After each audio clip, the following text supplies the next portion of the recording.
Hello, human geographers. We are back at it again this evening.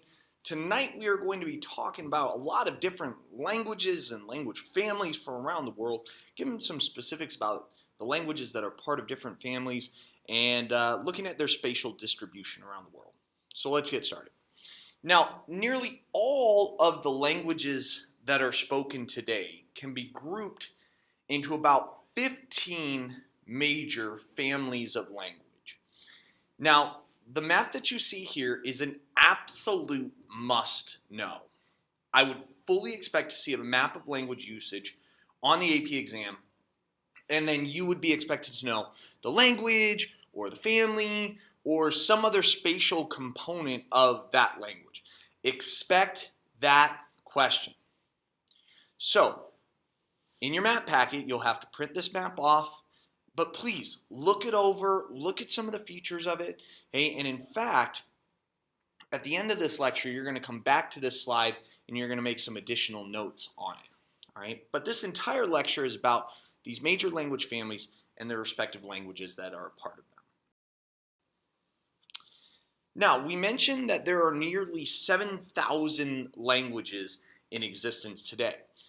India alone has 600. Again, these numbers are going to vary source by source, but between 5 and 600, you might see numbers that are slightly above that. And Africa accounts for roughly another 2,000. Now, I want you to take a look at the different regions on here, because notice that the region that is often associated with nation states, Europe, has relatively few languages, and most of those languages correspond with political boundaries and things like that. But then notice that areas that have a lot more isolation, like the Americas, particularly with indigenous groups, as well as the islands of the Pacific and Africa, have a lot greater language diversity. And so isolation is one of those features that really creates a lot of language diversity. Now, these are some of the major language families that you are going to want to know. And so we're going to run through each of them, and then we'll give some more details on many of them later in this lecture. Indo-European is the most widely spoken language family in the world. Nearly 3 billion people speak it. That's almost half of the world's population. And it is spoken on all of the continents and is dominant in particular in Europe, as well as Russia, North and South America, Australia, as well as parts of Southwestern Asia and India. Now, Sino-Tibetan, which includes the most widely spoken first language in the world, and that is Mandarin Chinese, is especially dominant in East Asia, but also parts of Southeast Asia. We talked about that in our migration chapter. Afro-Asiatic is widely spoken in areas where Islam is especially prominent. So that would be throughout Southwest Asia and North Africa, which is often called the Middle East. So make sure that you know those other regional terms. Southwest Asia, North Africa, that's the same as the Middle East. Austronesian is widely spoken throughout Southeast Asia and the South Pacific. Dravidian is almost exclusively spoken in South Asia, and more specifically, we're talking about southern India as well as northern Sri Lanka. The Niger-Congo language family dominates sub-Saharan Africa.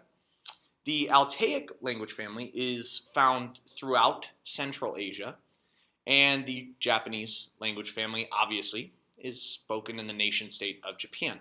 Now, if you add up these 8 language families, that's 90% of all human language is a part of these 8 language families. It's huge, very important. Now, we could actually look at some statistics about individual languages as well.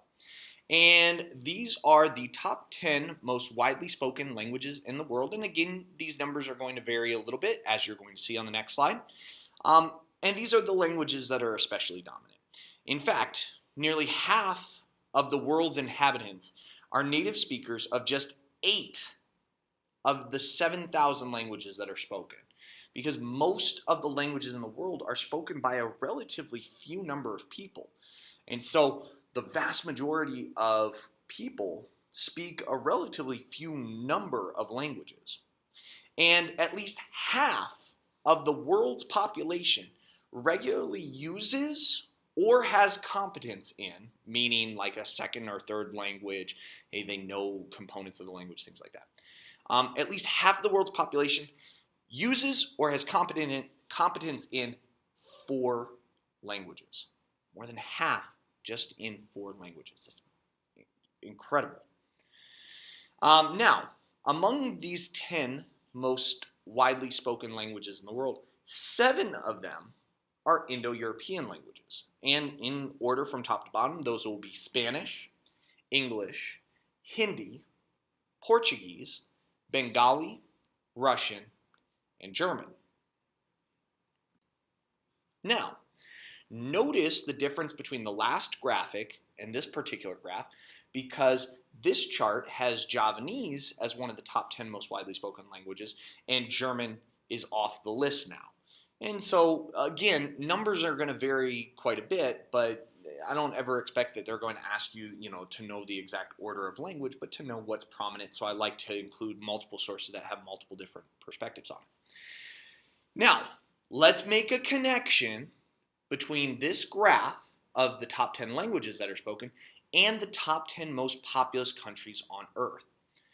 So China is the most populous country on Earth, and Chinese is the most widely spoken first language in the world.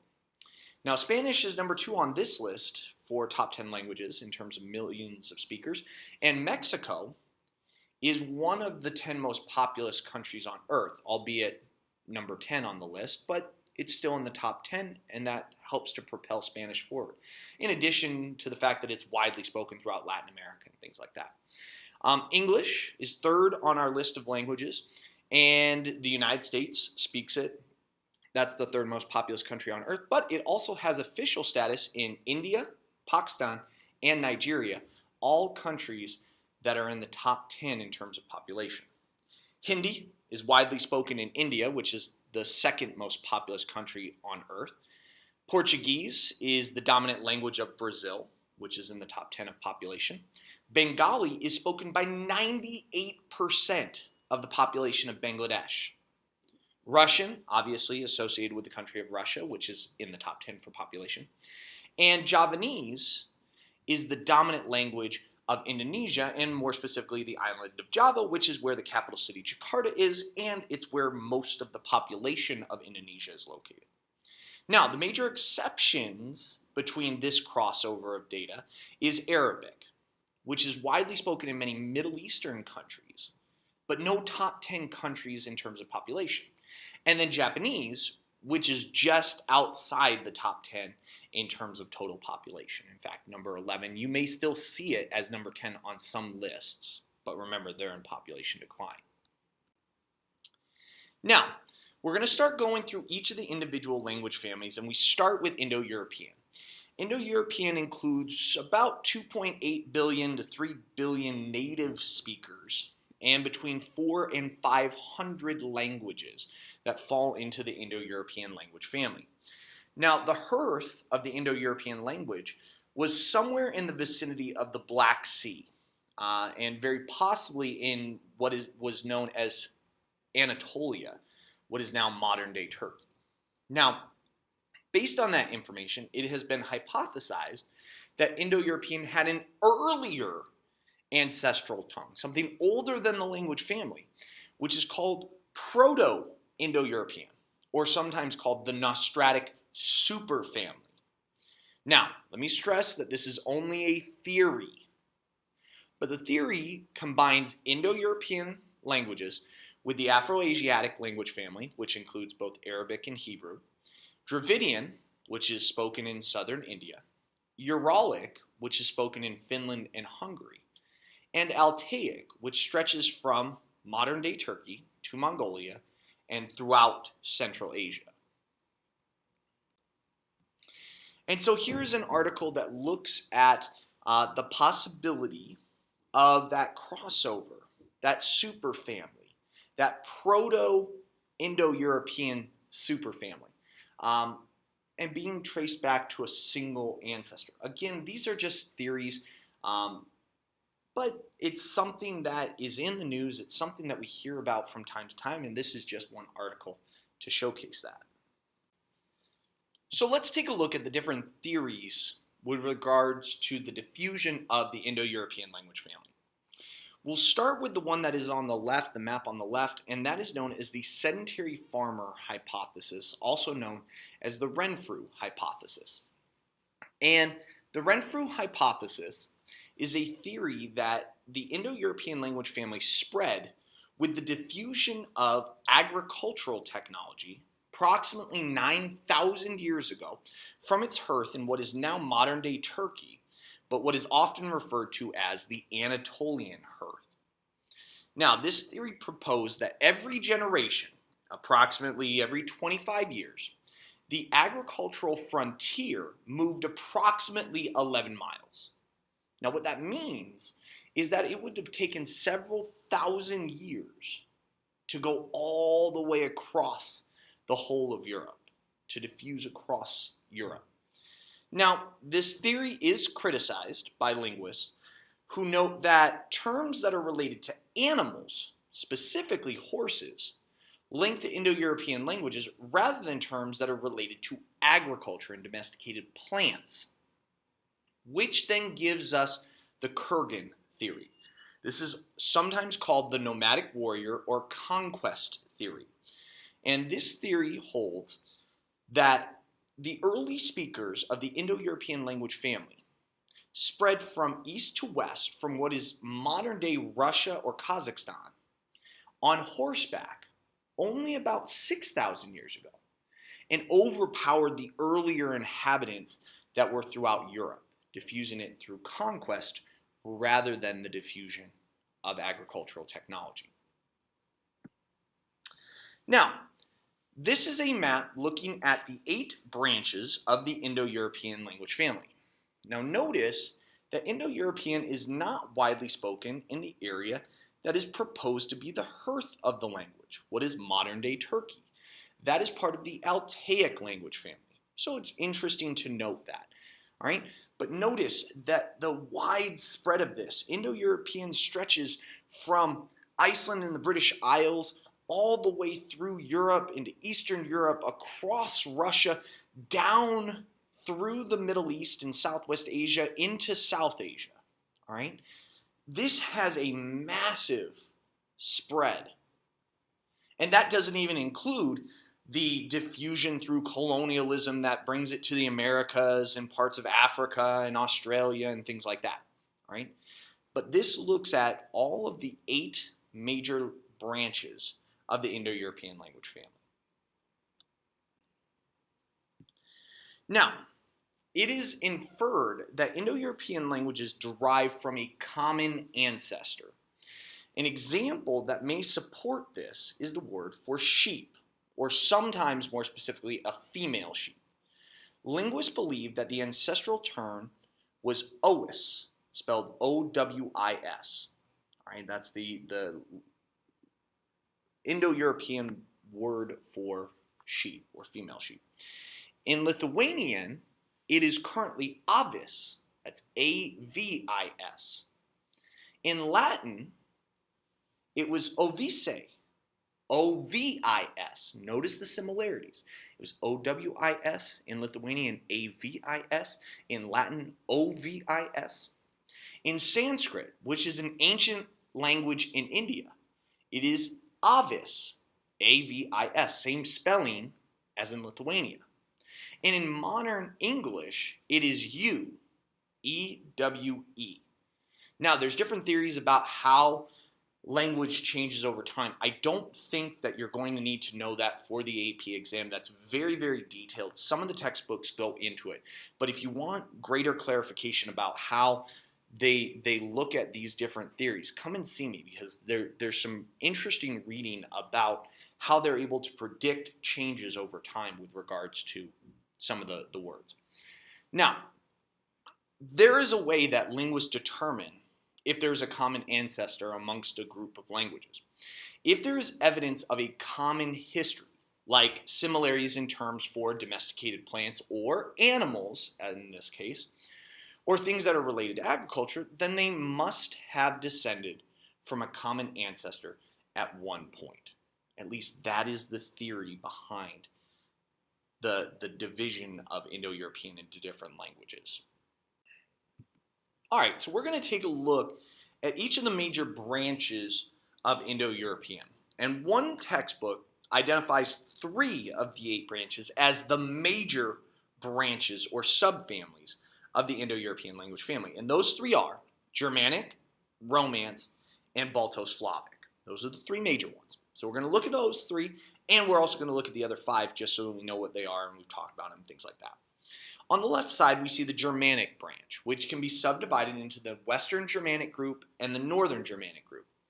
We can actually subdivide them even further because, for example, the Western Germanic group can be subdivided because English, Dutch, and Flemish, which is spoken in Belgium, are part of the Low Germanic subgroup. So we can actually take it below group before we get to language, individual language. While German and Yiddish, which is a syncretic language of Hebrew and German, are part of the High Germanic subgroup. So there's some differences. Now, over to the Romance side, about 2,000 years ago, the Roman Empire dominated much of what is today Europe, and people in the empire spoke Latin. That's what we mean when we say Romance, okay, is that it is based on the Roman Empire. It's not like cheesy novels or anything like that. Okay? It's based on Latin. However, the empire dissolved starting in around the 5th century. Transportation became more dangerous and trade throughout the empire declined. As a result, Latin speakers became geographically isolated from one another. And what happens when language becomes isolated? It starts to diverge. And the unifying language of Latin diverged into distinct regional languages that we now call the Romance languages. And we can actually see this in a series of cognates, which are words that have the same linguistic derivation as another word. A good example of this for Romance languages is the word for milk. In Latin, that word is latte, while it is latte in Italian, leche in Spanish, and lait in French. Very similar terms for the same word. We call those cognates. Now, the third of our 3 major, at least according to one textbook, branches of the Indo-European language family is the Balto-Slavic branch. And it's sometimes simplified to just the Slavic branch, so make sure that you are aware of that. And the Balto-Slavic or Slavic branch migrated from a base in what is now modern-day Ukraine. And it still dominates that general region of Eastern Europe, with the notable exception of Romania, which still maintains its Romance roots. Now, Russian is a language that we could talk about for quite some time, because Russian is a lingua franca, particularly in the countries of Central Asia that were formerly part of the Soviet Union. But even that has been controversial, because in the early 1990s, countries like Uzbekistan, Kyrgyzstan, and Kazakhstan that were breaking away from the Soviet Union as the Soviet Union fractured, those countries sought to try and repress the use of Russian. But the traditional languages that were spoken there, many of them Altaic languages, were spoken by a relatively few people. And so in the end, many of these countries declared the traditional language to be an official language of the country, but continued to recognize the practicality of needing languages like Russian to communicate with the population. Now, the next branch of Indo-European that we're going to talk about is arguably the oldest surviving Indo-European language branch, and that is the Indo-Iranian branch. And it has 2 groups, the Indic group, which includes Hindi, and the Iranian group, which you can probably guess where the Iranian group is especially prominent. That's in Iran. And the most prominent language that is part of that is Farsi, sometimes called Persian.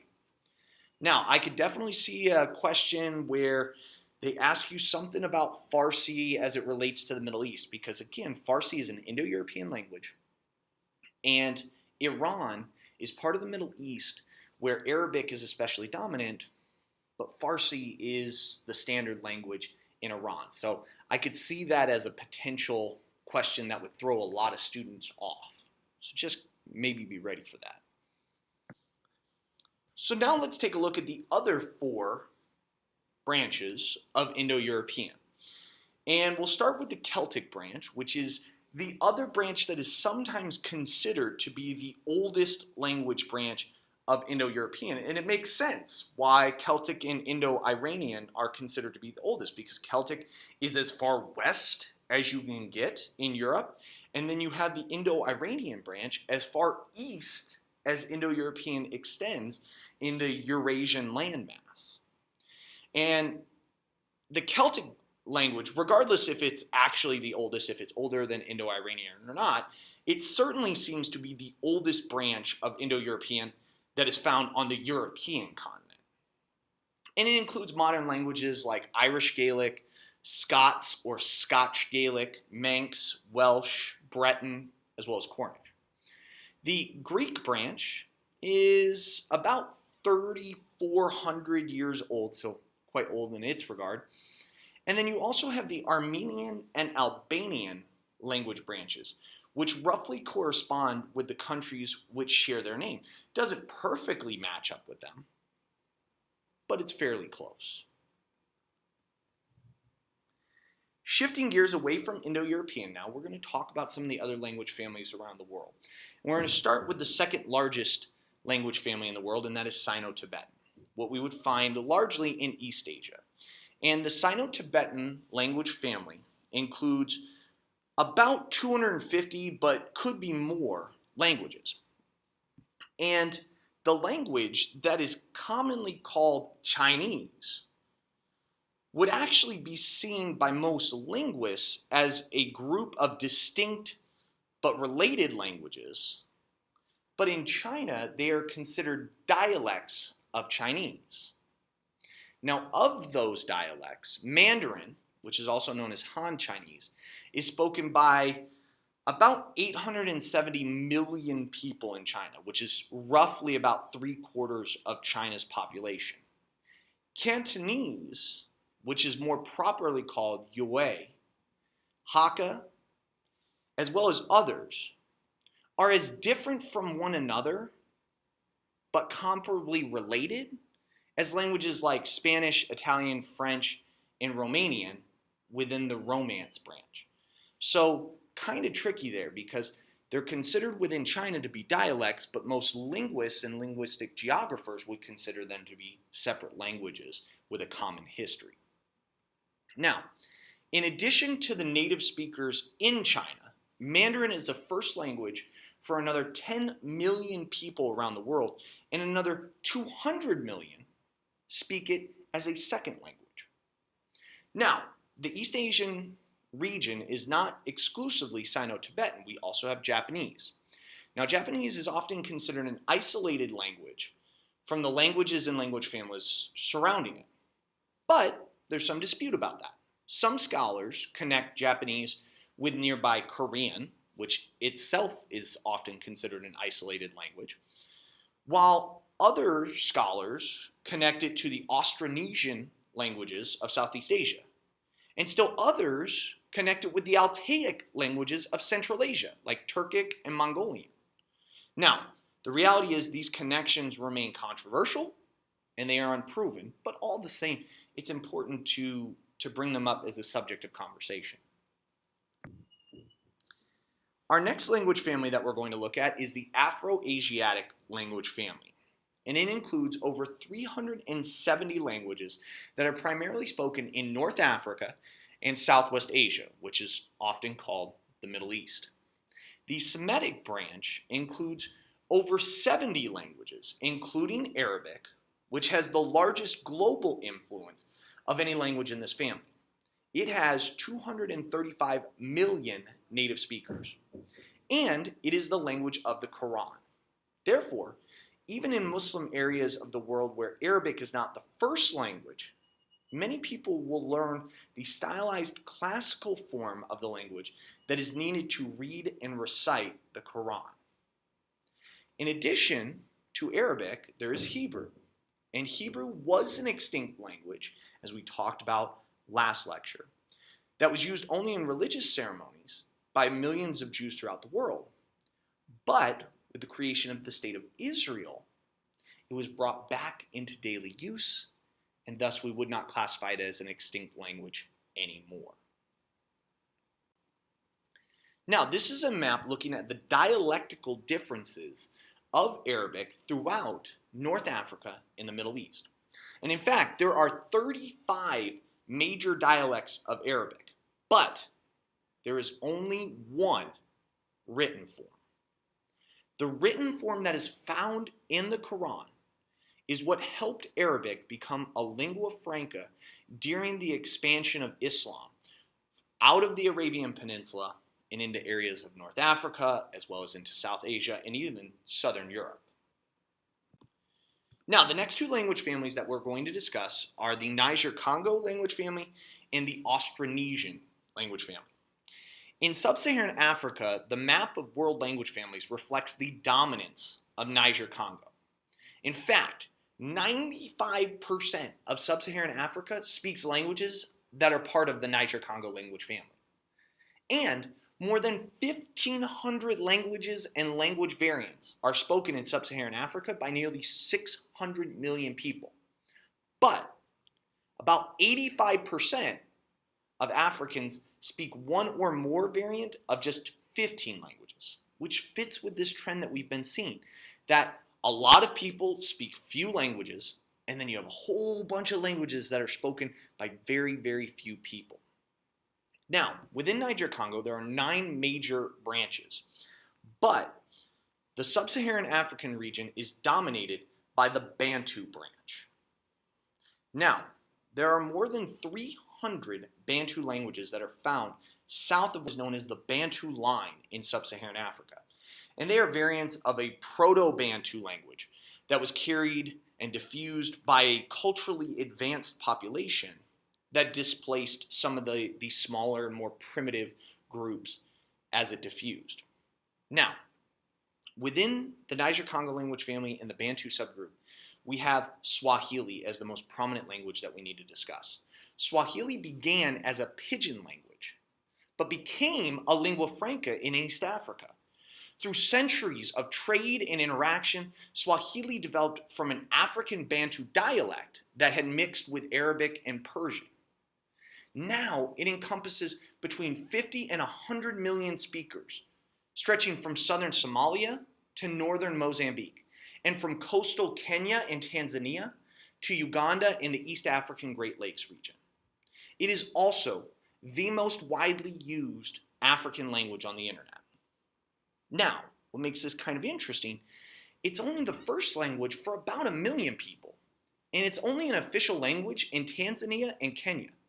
But millions of people speak it as a second language. Really fits with that lingua franca definition. Now, shifting to the other side, Austronesian, sometimes called the Malayo-Polynesian language family, includes over 1,200 languages that are largely found in Southeast Asia and the South Pacific. Now, languages of the Austronesian family are numerous and very diverse, and many of the individual languages are spoken by relatively fewer numbers, 10 million or less.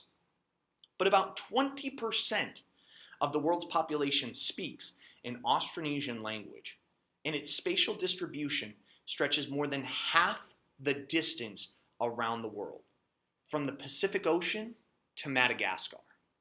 So let's take a look at that. The island of Madagascar is off the East African coast. The primary languages that people in Madagascar speak belong not to an African language family, but to the Austronesian family, the languages of Southeast Asia and the Pacific Islands. Anthropologists have found evidence that seafarers from the islands of Southeast Asia crossed the Indian Ocean to Madagascar about 2,000 years ago. And at that time, Africans had not yet sailed across the strait to Madagascar. so no African languages diffused to the island, which created the isolation that preserved Southeast Asian settlements and language for centuries. Then later, as Africans began to come to Madagascar, by that time, the Malagasy language and culture of Southeast Asia had already been long established. Now, the largest language in the Austronesian language family is Malay Indonesia, with 58 million speakers. But the most widespread is Polynesian, which includes Hawaiian. Another major language that we should mention is Tagalog, which is a lingua franca in the Philippines. Now, we mentioned Polynesian language as the most widespread of the Austronesian language family on the last slide. And this slide examines that wide spatial distribution of Polynesian culture. And it looks at the patterns of diffusion that allowed it to spread from island to island throughout the South Pacific. Now, notice that the 3 points of the Polynesian triangle are on New Zealand. We talked about the Maori, they are part of this Polynesian culture region.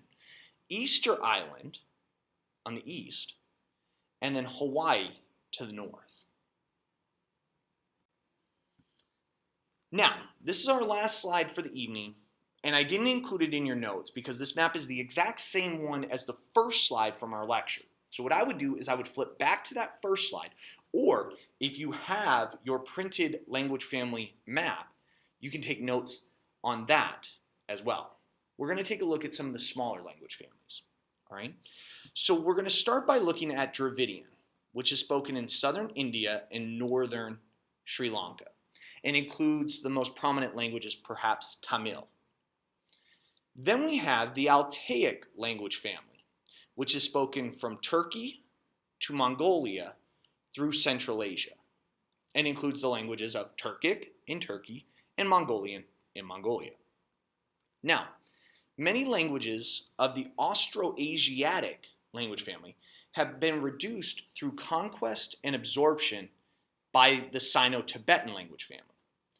The Austroasiatic language family survives in the interior parts of eastern India, as well as, and most prominently in, Cambodia, Laos, Vietnam, and parts of Thailand in Southeast Asia. The Uralic family includes Finnish and Hungarian, both of which are the official languages in their respective countries. And then we have Amerindian.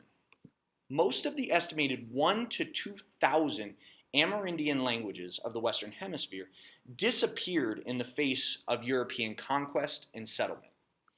But Amerindian languages remain strongest in areas of Middle America, the High Andes, as well as northern Canada. And that's where we leave off tonight. Have a wonderful evening, everyone, and I'll see you back in class.